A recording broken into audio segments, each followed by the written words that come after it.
I'm Dr. Raymond Sinclair, and this is Senior Strength. I spent 26 years as a physical therapist working with adults in their 70s, 80s, and 90s, and today I want to talk about a moment, a very specific moment, that almost every one of my patients has described to me at some point. You get down onto the floor for some perfectly ordinary reason, weeding the garden, playing with a grandchild, reaching for something that rolled under the bed, and somewhere between going down and coming back up, you feel it. That little flash of dread. Will I actually be able to get back up?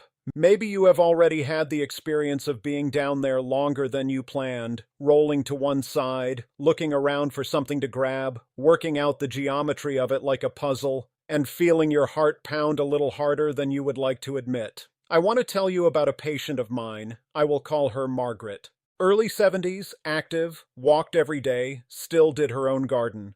One warm afternoon, she knelt down to pull weeds along her back fence, finished the row, went to stand up, and couldn't. Her legs simply would not organize themselves under her.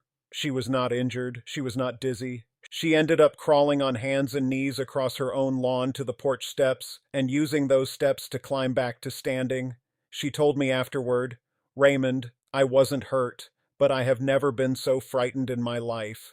And here is the part I need you to hear. Margaret was not old, and she was not frail. She had simply lost a specific skill, quietly, gradually, over years, without ever knowing it was leaving. Because getting up from the floor is not a fact of life. It is a skill. It is strength plus a movement pattern, and like any skill, it fades when it is not practiced, and it comes back when it is. Within about 12 weeks of the routine I am going to show you today, Margaret could get down to the floor and back up without using her hands on anything. And if she could rebuild it in her 70s, so can you. Today I am going to give you the single most important exercise I know for this.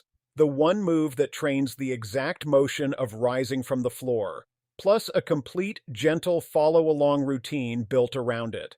Everything is senior safe, everything has a seated or supported option, and you only need three things: a sturdy chair, a bit of clear floor space, and if kneeling bothers your knees, a folded towel or a cushion.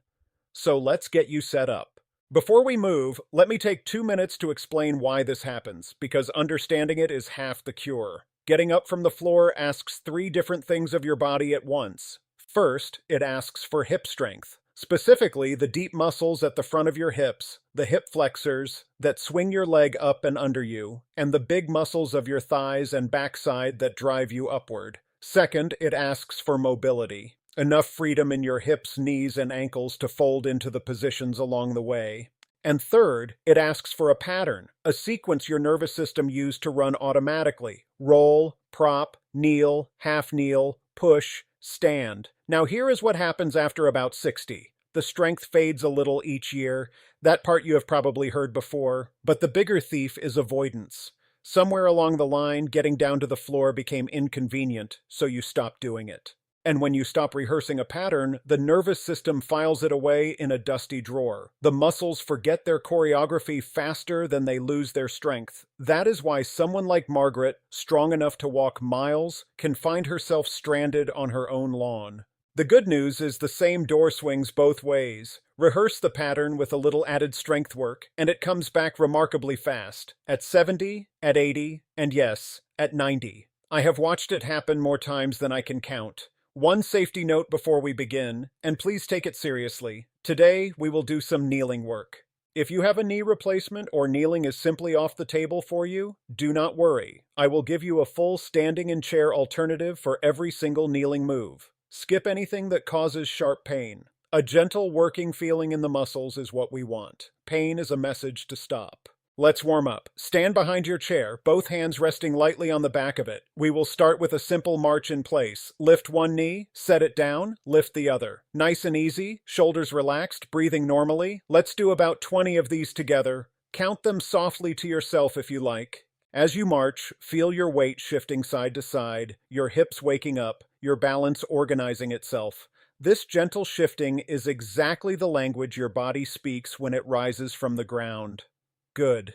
Now, still holding the chair, let's roll the ankles. Lift your right foot slightly and circle that ankle 5 times one way, 5 times the other. Your ankles are the hinges you will fold over when you rise from the floor. Stiff ankles make every part of the job harder. Switch feet. 5 circles each way with the left. Excellent. Last one, hip circles. Hands on the chair, feet a little wider than your hips, and make a slow, easy circle with your hips, as if you are stirring a big pot. 5 one direction. Feel anything tight begin to ease. 5 the other direction. Beautiful. You are warm, you are steady, and now we are ready for the most important exercise of this entire episode. This is the king of today's session, the kneel to stand. This exercise does not just strengthen the muscles you need to get up from the floor. It is getting up from the floor, rehearsed safely, with support. Here is the setup. Place your chair in front of you, seat facing you, on a surface that will not slide. If your knees appreciate kindness, and most knees over 70 do, lay your folded towel or cushion on the floor right where your knees will go. Now, holding the chair seat with both hands, lower yourself carefully down until you are kneeling on both knees, tall through your spine, hands still resting on that seat. This kneeling position itself is worth gold. Do not rush away from it. Now, here is the move. Keeping your hands on the chair seat. Bring your right foot forward and plant it flat on the floor, so you are in a half kneel. Right foot flat in front, left knee still down. Feel how stable that is? This is the strongest position a human body has for rising.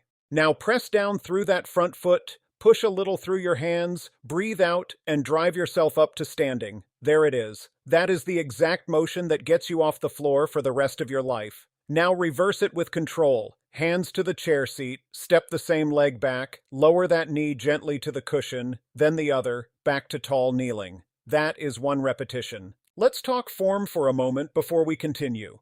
When you drive up, push through the whole front foot, heel included, not just the toes. Keep your nose traveling forward and up over that front knee. Do not try to stand straight up like an elevator, rise forward like a plane taking off, and breathe out on the effort. Never hold your breath. Now let's do our set. 5 rises leading with the right foot, then 5 leading with the left. Take them slow. I would rather see 3 beautiful ones than 10 rushed ones. If your knees say no to kneeling entirely, here is your alternative, and it is a wonderful exercise in its own right, the chair mountain climber. Stand facing your chair, hands gripping the seat edges, and walk your feet back until your body makes a long, strong line from head to heels, like a gentle standing push-up position against the chair. Brace your middle, and march 1 knee toward the chair, set it back, then the other. 10 slow marches per side. This builds the same core bracing and hip drive as the kneeling work, with 0 pressure on the kneecaps. Whichever version you did, well done. Take a moment, shake the legs out, and have a sip of water if you need one. Next exercise, bent knee hip swings for the muscles that lift your leg up and under you. Stand tall beside your chair, 1 hand on its back for balance.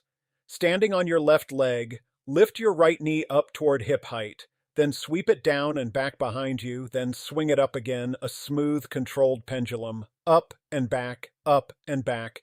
You should feel the front of your hip working as the knee rises and a gentle stretch as it travels back. These hip flexors are precisely the muscles that bring your leg through when you move from kneeling to half kneeling. For most people, they are the weakest link in the whole chain, and nobody ever trains them. Let's do 12 swings with the right leg. Keep your standing knee soft, your posture tall, and your breathing easy. Exhale as the knee comes up. Now switch sides. 12 with the left. If your balance wobbles, that is not failure. That is your balance system getting exactly the practice it needs, with the chair right there under your hand the whole time. Now the reverse lunge for the pushing power in your thighs. Stand behind your chair again, both hands on it. Step your right foot back a comfortable stride, and slowly, slowly bend both knees and lower yourself down for a count of 3.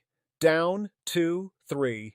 Your back knee travels toward the floor but does not touch it. Then push through your front heel and come up briskly, 1 count up. That slow lowering is secret training gold. Lowering under control is how you get down to the floor safely, and the brisk push-up is the engine that lifts you off it. 10 repetitions with the right leg back. Keep your chest proud, your front knee tracking over your shoelaces. Then switch. 10 with the left leg back. If a full lunge is too much today, shorten the step and shrink the depth. Even a few inches of travel, done with control, is building exactly the right strength. Two more, and the next one ties everything together. The goblet sit to stand. Sit at the front edge of your chair. Hold something with a little weight at your chest with both hands, a filled water bottle, a bag of rice, a small dumbbell if you have one. A few pounds is plenty. Feet flat, slightly apart. Now bring your nose forward over your toes, press through your heels, breathe out, and stand all the way up, then lower back down slowly, 3 counts, with control. The weight at your chest is not there to make this brutal. It is there to teach your body to rise with a load in front of you, which is exactly what your own body weight feels like when you rise from the ground. One form cue, and it matters. As you stand, keep a gap between your knees. Imagine holding an orange between them that you must not drop, and do not let the knees cave inward. 8 repetitions, slow and proud. This one exercise combines the legs, the hips, the core, and the pattern. If you only had 5 minutes on a busy day, I would tell you, do this one and the kneel to stand, and you have done the heart of the work. Last working exercise, we finish seated with the arm drive and trunk rotation. Stay seated tall, away from the chair back. Reach both arms across your body to the left, as if taking something from a low shelf, then sweep them across and up to the right, letting your trunk rotate and your eyes follow your hands. This trains the twist, because in real life, getting up from the floor starts with rolling and rotating, not with lying flat like a plank. 10 slow sweeps each direction, breathing out as you sweep. Feel your waist working gently. This kind of easy rotation also happens to be wonderful for a stiff back. Time to cool down. 2 stretches, both kind ones. First, the hip flexor stretch. Stand tall holding your chair, step your right foot back into a small stride, tuck your tailbone slightly under, and press your right hip gently forward until you feel a soft stretch down the front of that hip. Those are the hip swings muscles saying thank you. Hold it and breathe, 20 seconds or so. Switch legs. Second, sit down, scoot toward the chair edge, and straighten your right leg out in front of you, heel on the floor, toes up. Now hinge forward from your hips, chest proud, back long, until you feel an easy stretch down the back of that thigh. Hold, breathe, 20 seconds. And the other leg. Lovely. Roll your shoulders once or twice, and we are done. Take stock of what you just did, because it is bigger than it felt. You rehearsed the exact sequence, kneel, half kneel, drive, rise. That puts you back on your feet if you ever go down, and you strengthened every muscle that sequence depends on. Do this routine 3 times a week. That is all, $3. And I am telling you from 26 years of watching it happen, within a couple of months the floor stops being enemy territory. You will get down to play with that grandchild without doing math first, and you will get back up without a second thought. That confidence is worth more than any single muscle. To help you stay consistent, I have put together a free companion guide for this episode.